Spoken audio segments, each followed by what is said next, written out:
Hello guys, नमस्कार guys. आप देख रहे होंगे कि मैं एक ऐसे स्थान पे खड़ा हूँ जो बिल्कुल वीरान, सुनसान और रेगिस्तान लग रहा है आपको। ये बात बिल्कुल सच है कि हाँ, ये रेगिस्तान ही है और ये बीकानेर ज़िले का रेगिस्तान है। लेकिन मैं रेगिस्तान में क्यों खड़ा हूँ, किस लिए खड़ा हूँ, मैं आपको जल्दी बताऊँगा। वीडियो की शुरुआत करता हूँ। मैं पवन कश्यप, बीकानेर से 90 किलोमीटर दूर छतरगढ़ कस्बा है और कस्बे से लगभग 16 किलोमीटर दूर मेरे पीछे आप जो देख रहे होंगे ये हमारा खेत है। काफ़ी दूर तक फैला हुआ है ये हमारा खेत।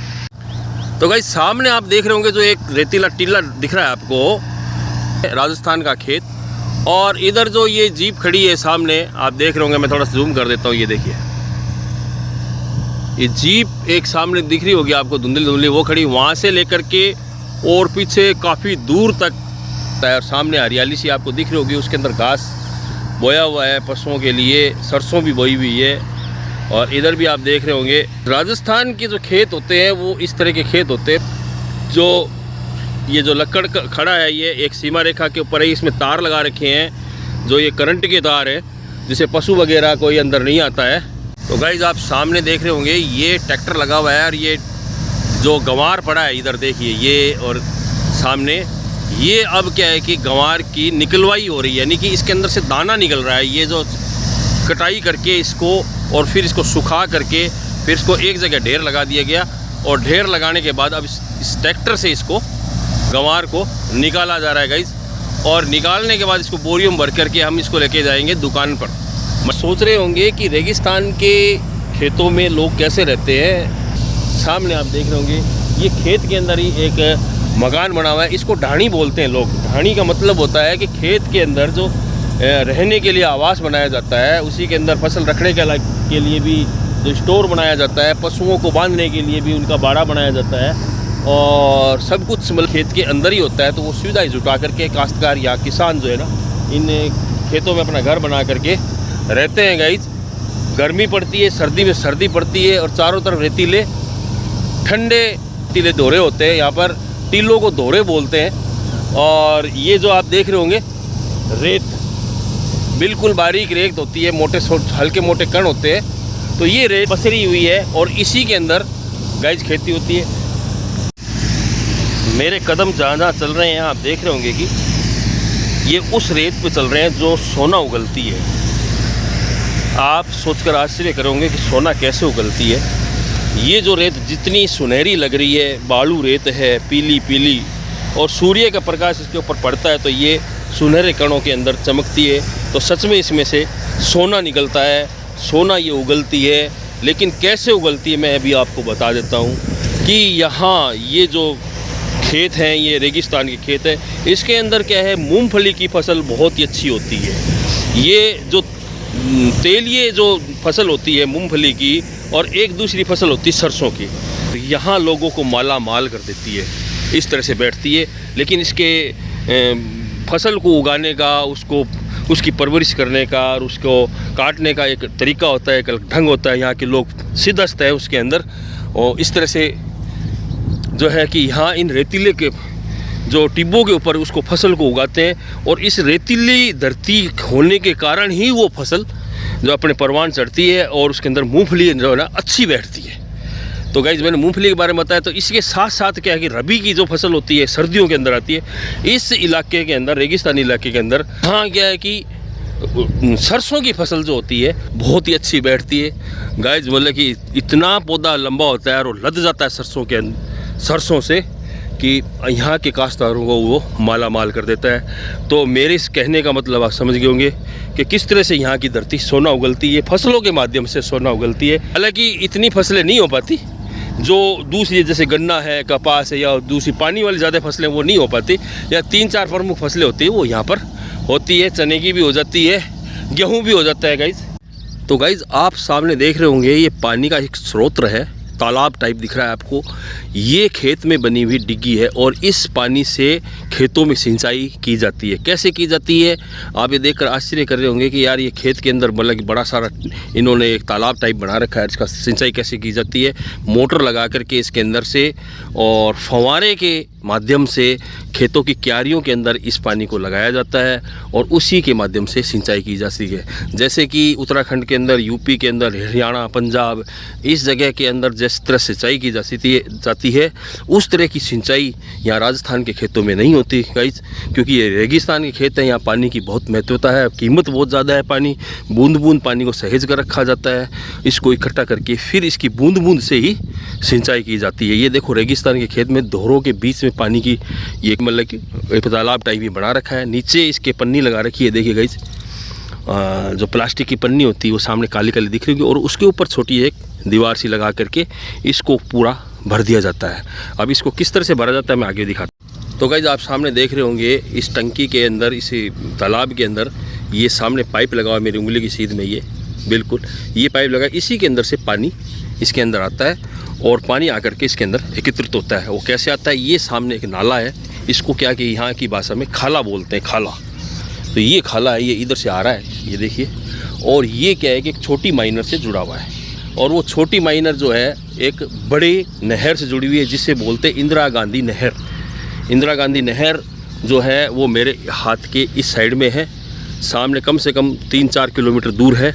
उसके अंदर से एक माइनर निकली हुई है और माइनर से ये खाला निकला हुआ है और खाले से इसके अंदर पानी भरा जाता है। ये क्या है कि बारी से आता है, एक हफ्ते में एक बार कुछ घंटों के लिए पानी दिया जाता है। हर खेत की मात्रा बंधी हुई है, कुछ घंटे बंधे हुए हैं, तो वो पानी आता है तो ये पानी स्टोरेज यहाँ कर लेते हैं। एक्स्ट्रा पानी बचता है तो उसको खेतों में, क्यारियों में लगा लेते हैं। तो गाइज ये जो सामने आप खेत देख रहे होंगे, ये देखिए हरे हरे जो खेत दिख रहे हैं आपको, इसमें मतलब सरसों की फसल है और दूसरी फसलें ये खड़ी हुई है। पशुपालन भी यहाँ होता है खेतों के अंदर। ये इनका जो है चारा वगैरह, सूखा चारा ये इकट्ठा कर लेते हैं, गंवार का है और गेहूं का है, दूसरा है। तो पशुपालन भी यहाँ के रेगिस्तान के अंदर होता है गाइज। तो सामने आप देख रहे हैं। और खेतों के अंदर गाइज किस तरह के पेड़ होते हैं, देखो ये खेजड़े का पेड़ है, ये भी खेजड़े का पेड़ है और ये कीकर का पेड़ है। जैसे हरियाणा में, पंजाब में पेड़ होते हैं वैसे पेड़ नहीं होते। और सामने दिख रहा होगा आपको सरेस का पेड़ है। विशेष करके है कि यहाँ पर ये पेड़ जो होते हैं ये होते हैं खेजड़े के पेड़, इसके अंदर फलियाँ वगैरह लगती है गाइस। तो यहाँ पर पशुपालन, बकरी पालन और मुर्गी पालन वगैरह ये जैसा भी लोगों को शौक़ होता है वैसे करते। तो मैं ये जिस खेत में खड़ा हूँ ये मेरे पड़ोसी का खेत है।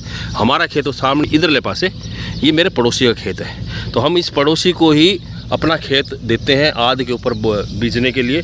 तो हमारा खेत भी वो संभालते हैं, बीजते हैं और ख़ुद का खेत भी संभालते बीजते हैं। और हम समय समय पर आकर के यहाँ पर जो है उनको संभालते रहते हैं। तो गाइज मेरे पीछे आप जो देख रहे होंगे ना, ये सरसों की फसल उगी हुई है और ये अभी इसको उगाया गया है। और जैसे जैसे ठंड बढ़ती जाएगी और इसके अंदर फुहारे से पानी लगाया जाएगा, इस फसल की बढ़वार आगे से आगे होती जाएगी और जनवरी फरवरी के अंदर ये अपने उठान पर आ जाएगी फसल। हालांकि ये थोड़ी सी पछेती बीजी हुई है। बीजी का मतलब होता है बुआई की हुई है। ये पछेती बुआई यानी कि थोड़ी सी लेट बुआई की हुई है। और जो फसलें समय पे बुआई कर दी थी वो फसलें काफ़ी बड़ी बड़ी हो चुकी हैं। तो दोस्तों काफ़ी टाइम हो गया है, लगभग 1 घंटे से ज़्यादा का समय बीत चुका है और यहाँ गंवार की जो कटाई की हुई फसल पड़ी थी उसको ट्रैक्टर के माध्यम से निकाल चुके हैं। और काफ़ी टाइम हो गया इस ट्रैक्टर को चलते हुए और लगभग मतलब कि जो फसल, जो उपज है उसको निकालने का कार्यक्रम पूरा हो चुका है गाइस। ये सामने इस तरह से फसल रेगिस्तान के खेतों की निकाली जाती है। तो गाइस ट्रैक्टर से गंवार निकल चुका है और ट्रैक्टर अब इधर से मोड़ करके इसको इधर लगाया जाएगा और इधर डेयरी पे जो पड़ी है इस गंवार को निकाला जाएगा गाइस। तो गाइस आपको ये दूर तक लंबी जाती हुई एक सड़क दिखाई दे रही है, कच्ची सड़क है इसको बोलते हैं। यहाँ खेतों के बीच में से इसी से परिवहन होता है, आना जाना इसी से होता है काश्तकारों का, किसानों का। तो इसके ऊपर क्या है कि एक कंकर डाली हुई है जिससे क्या है कि पहिए टायर फंसते नहीं है और आवागमन सुगम हो जाता है। तो सामने से ये सड़क आ रही है नहर की तरफ से और इधर घूमते हैं तो इधर देखते हैं तो ये हमारे छत्तरगढ़ की तरफ ये जा रही है। हालांकि ये छोटा टुकड़ा है कच्चा, उसके बाद पक्की सड़क आ जाती है और पक्की सड़क आने के बाद ये मेन हाईवे पे मिल जाती है।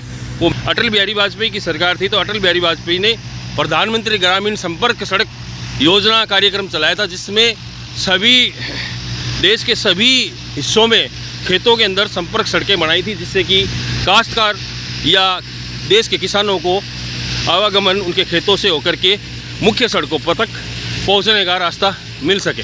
तो गाइज ये है मेरी मोटरसाइकिल हीरो होंडा जो मैं खेत के लिए यूज़ करता हूँ, टीलों से युक्त। ये यहाँ के खेतों की जो स्थिति है, ये यहाँ के ये दर्पण है खेतों का कि किस तरह के राजस्थान के खेत होते हैं। ये सब देख रहे होंगे, ये लोग बाग अपनी फसलें जो है निकालने में व्यस्त है, ट्रैक्टर चल रहे हैं यहाँ पर। तो ठीक है गाइज, मैं अब चलने के लिए तैयार हूँ। गाइज मैंने अब हेलमेट लगा लिया है और मोटरसाइकिल अपनी तैयार है, ये देखिए।